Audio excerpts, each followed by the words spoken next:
D'ailleurs, l'homme qui fait trop de bruit à Goma, là, c'est l'homme qui a fait 18 ans dans ce pays. Et il y a des endroits, des coins de ce pays où les gens n'ont jamais vu les véhicules, les routes sont oubliées, il n'y a pas de voies navigables.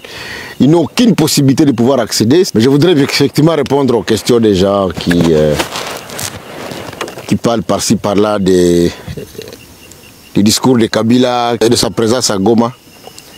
Je voudrais effectivement profiter de ce moment pour leur dire qu'il n'y a pas un grand témoin oculaire de ce qu'il a fait comme moi. Le 13 août 2013, j'ai été arrêté après une émission à la radio de Magloire Palouk pour avoir dit que le FRDC et le M23 avaient un seul commandant qui s'appelait Joseph Kabila. On m'a condamné à 3 ans de prison pour faux bruit. Mais je crois qu'aujourd'hui, les juges qui m'ont condamné se rendent compte que j'avais raison. C'est effectivement lui qui était déjà à cet temps-là le commandant du M23 et au même moment le commandant des FARDC.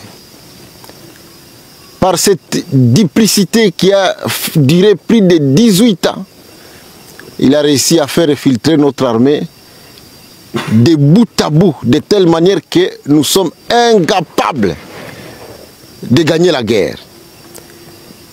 Il est allé trop loin, puisque dans les récents affrontements, il appelait individuellement des officiers qui lui sont encore fidèles pour qu'ils puissent saboter les efforts du chef de l'État, notamment en abandonnant des villages tout entiers et des villes entre les mains des rebelles. Donc depuis longtemps, la rébellion du M23 a comme commandant suprême Joseph Kabila. Et d'ailleurs, par mes renseignements, j'avais appris que Nanga voulait devenir président de l'AFC. Kabila a dit non, non, il ne peut pas devenir président, il va être seulement coordonnateur. Puisque quand il aura pris Kalemi, moi-même le président, je viendrai pour prendre ma place. En fait, depuis que cette guerre a commencé, il n'y a que lui qui la commande, il n'y a que lui qui la finance. On ne peut pas cacher des choses. Les chefs de l'État, à les nommer, les gens avaient dit qu'ils n'avaient pas raison, mais aujourd'hui, les faits nous donnent raison. Il est allé à Goma pour prendre lui-même le commandement de cette guerre et il a essayé l'objectif.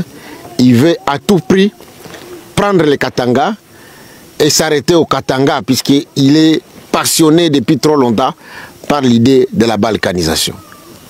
Mais c'est très triste, c'est très triste. Je voudrais aussi d'ailleurs, pour ceux qui ne le savent pas, toutes ces fameuses guerres qu'il a soi-disant menées contre l'M23, elles n'ont jamais été menées.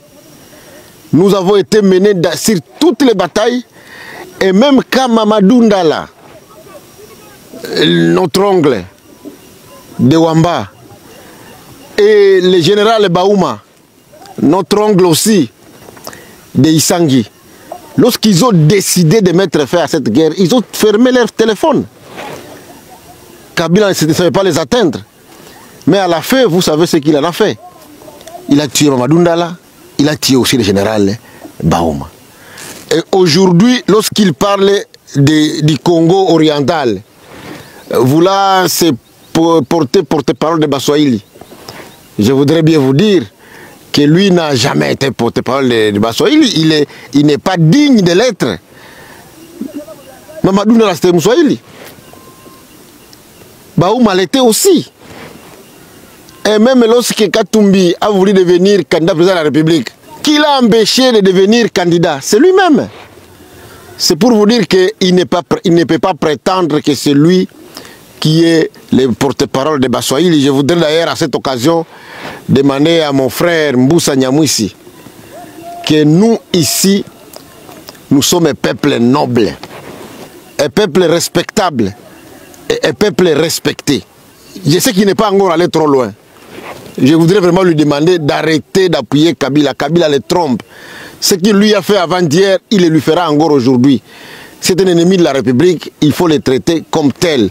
Tous ceux qui sont en train de prétendre qu'il va les aider, je crois qu'ils se trompent. Je voudrais d'ailleurs vous dire que nous avons choisi de défendre la patrie. Nous sommes des patriotes, nous sommes des Wazalendo.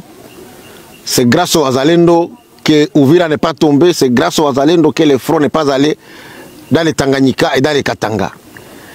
Malgré le fait qu'il y a certains qui essayent de saper l'image des Wazalendo, il y a certains d'entre nous qui affament les Wazalendo.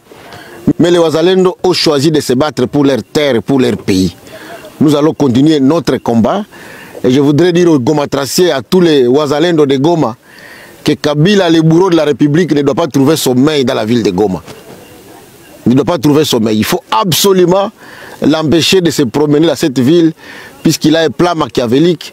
Il nous a volé 18 ans en train de faire la complicité avec les services rwandais. Il est arrivé à vendre certains des titres miniers appartenant à la RDC au Rwanda et à des officiers rwandais, qu'elles soient dans le Kivu comme dans les Katanga, et il veut continuer sa lutte macabre. Nous allons rester derrière Tshisekedi pour les combattre. Je suis à 7 km de Bukungu, à un endroit qu'on appelle Mission Akala. Et là, je suis en train de faire l'inspection des voies navigables. Comme vous le savez, nous avons commencé un programme qui est le complément du programme des 145 territoires dans ces provinces oubliées, longtemps oubliées.